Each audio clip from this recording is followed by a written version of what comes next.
খুন হলেন গৌরীপুরের 84 বছরের বৃদ্ধা লক্ষ্মী হেমব্রম। এলাকায় যিনি পান বুড়ি বলে পরিচিত ছিলেন। ঘটনাটি ঘটেছে এদিন শুক্রবার মেমারি থানার অন্তর্গত দেবীপুরের গৌরীপুর গ্রামে। এদিন শুক্রবার সকালে তার বাড়ি থেকে প্রায় 200 কিলোমিটার দূরে একটি ডোবাতে তার দেহ দেখতে পান এলাকাবাসীরা। ঘটনাস্থলে হাজির হয় অতিরিক্ত police super Arka Banerjee, DSP Mizanur Rahman, Memari থানার ওসি প্রীতম বিশ্বাস, পুলিশ এবং মেমারি থানার পুলিশের অন্যান্য আধিকারিকগণ। পুলিশ দেহ উদ্ধার করে থানায় নিয়ে যায়। লক্ষ্মী হেমব্রমের কেউ নেই, বৃদ্ধা একাই থাকতেন ঘরে। বয়সের ভারে কাজ করার মতো ক্ষমতা ছিল না তার, তাই পাড়া প্রতিবেশীরাই বাড়িতে খাবার পৌঁছে দিতেন ওই বৃদ্ধাকে। মৃত বৃদ্ধা লক্ষ্মী হেমব্রমের শরীরে আঘাতের চিহ্ন থাকায় খুন বলে অনুমান স্থানীয়দের কথায় আরও জানা গিয়েছে যে এই লক্ষ্মী হেমব্রমকে ডাইনি বা ডান বলে অপবাদ দেওয়া হয়েছিল এর আগে, কিন্তু তা সত্ত্বেও লক্ষ্মী হেমব্রমের উপর কোনো অত্যাচার হয়নি। কিন্তু এই খুনের উদ্দেশ্য কি তা নিয়ে ধোঁয়াশা থাকলেও স্থানীয়দের প্রাথমিক অনুমান ডাইনি বা ডান সন্দেহেই তাকে খুন করা হয়েছে। কি বলছেন স্থানীয়রা শোনাবো আপনাদের। এখানে শুনলাম এসে ওই যে লক্ষ্মী হেমব্রমকে রাত্রিরে কে মেরে দিয়েছে, দিয়ে ওইখানে পুকুরে পানা পুকুরে ফেলে দিয়েছিল। কীভাবে মারলো, কীভাবে মেরেছে সেটা আমরা তো দেখিনি, আমরা বলতেও পারবো না। তাই মেরেছে শুনলাম, তারপর দেখলাম যে কাটা কোপের দাগ রয়েছে, ডান দিক না বাঁ দিকে ঘাড়ের দিকে কোপ রয়েছে। তারপরে এইসবগুলো দেখে সকালবেলা যখন তুললো পুলিশ এসে তখনও দেখলাম দেহটা বাড়ির থেকে ওই 200 মিটার দূরে ওই পুকুরের ইয়েতে পাওয়া গেছে। আচ্ছা, ওনাকে কি ডাইনি অপবাদ দেওয়া হয়েছিল? লোকের মুখে শোনা যেত আর কি। ওকে সেরকম কিছু প্রেশার কিছু ছিল না, বা সেটাও কারণ হতে পারে। হ্যাঁ, সেটাও কারণ হতে পারে, শুধু উনি একলাই ছিলেন। আর এই আমাদের দক্ষিণ পাড়ার একটা ছেলে আসবে সনাতন কিসকু, ওই খাবার টাবার দিয়ে যেত। আপনার নাম? আমার নাম শেখ আরশেদ আলী।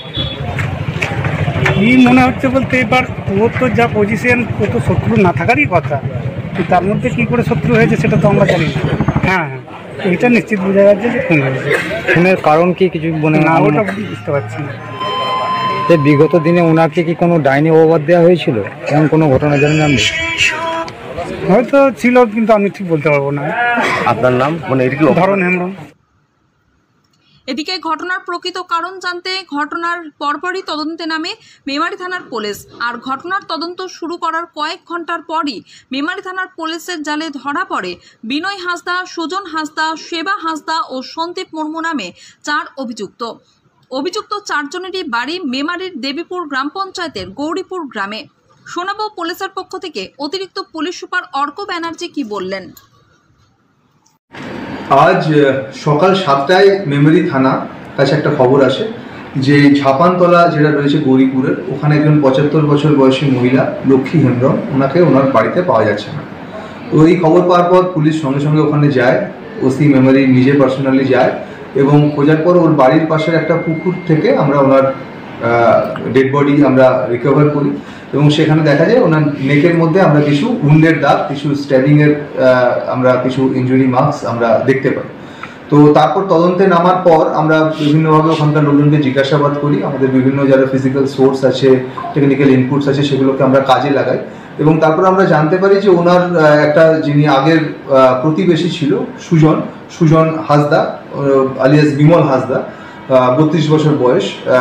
তো তার একটা কিছু এনার প্রতি দীর্ঘদিনের একটা গ্রাজ ছিল এবং আমরা তারপর তদন্তে নেমে আমরা সুজনকে খোঁজ করি এবং আমরা সেই মুহূর্তে ওকে ওখানে পাই না। তারপর আমরা খুঁজে বার করি এবং পরবর্তীকালে যখন সুজনকে আমরা লোকেট করতে পারি এবং ডিটেন করি, তো সুজনকে আমরা ইন্টারোগেট করি এবং সুজন কনফেস করে এবং ও বলে যে ও কাল রাতে ও আর ওর 3 জন যে বন্ধু আছে, আমি নামগুলো বলে দিচ্ছি, সন্দীপ মুর্মু 26 বছর বয়স, বিনয় হাঁসদা 32 বছর বয়স, সেবা হাঁসদা 26 বছর বয়স, এরা 4 জনে কালকে রাত্রেবেলা একসাথে এরা ড্রিঙ্ক করে এবং তখন এরা একটা প্ল্যান করে এবং যেটা আমরা প্রাথমিকভাবে পাচ্ছি যে কোনো একটা কুসংস্কারের বশবর্তী হয়ে এরা এই যে লক্ষ্মী হেমব্রম যিনি মারা গেছেন ওনার বাড়িতে যায় এবং ওখান থেকে ওনাকে ওই পুকুর পাড়ে নিয়ে আসা হয় এবং সেখানে ওরা এই ক্রাইমটা ওখানে কমিট করে বা ওনাকে মানে স্ট্যাব মানে বলেন নেক ইঞ্জুরি ওখানে করা হয় আর কি, ওনাকে মারা হয়। তারপরে ওরা ওইখানে ওই যেটা মৃতদেহ ছিল সেটাকে ওখানেরই জঙ্গলের মধ্যে ওরা লুকিয়ে রাখে এবং ওখান থেকে ডিসপার্স হয়ে যায় এবং আজ সকাল থেকে এদের মধ্যে যারা সুজন এবং সন্দীপ আছে এরা ওই গ্রাম থেকে ওরা মিসিং ছিল, ওরা কোনোভাবেই আর ফেরত আসছিল না। এবং আমরা যখন এই আমাদের তদন্ত চালাই সেই সময় বিভিন্ন জিজ্ঞাসাবাদের মাধ্যমে আমরা এদের এই ইনভলভমেন্টটাকে পাই এবং যেহেতু পরবর্তীকালে কনফেস করে তো আমরা ওদের ডিটেন করেছি, আরও ইন্টারোগেট চলছে, আরও ভালো করে মোটিভ কী আছে এটা আমরা আরও তদন্তের পর জানতে পারবো।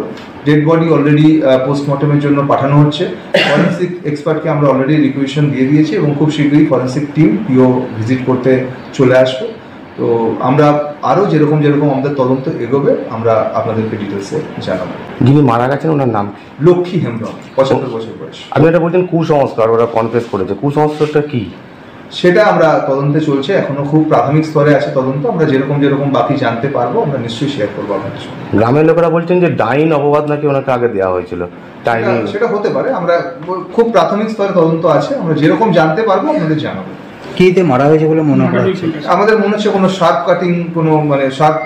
কাটিং যেহেতু রয়েছে তো ওরকম কোনো ওয়েপন আছে। এক্স্যাক্টলি আরেকটু তদন্ত এগোলে আমরা বলতে পারবো। কোথায় কোথায় ইনজুরি আছে, ঘাড় এবং গলাতে? আমরা প্রাথমিকভাবে ঘাড়ে পেয়েছি, পোস্টমর্টমের পর হয়তো আরো কিছু ইনজুরি থাকলে আমরা সেটা রিভিল হতে পারি।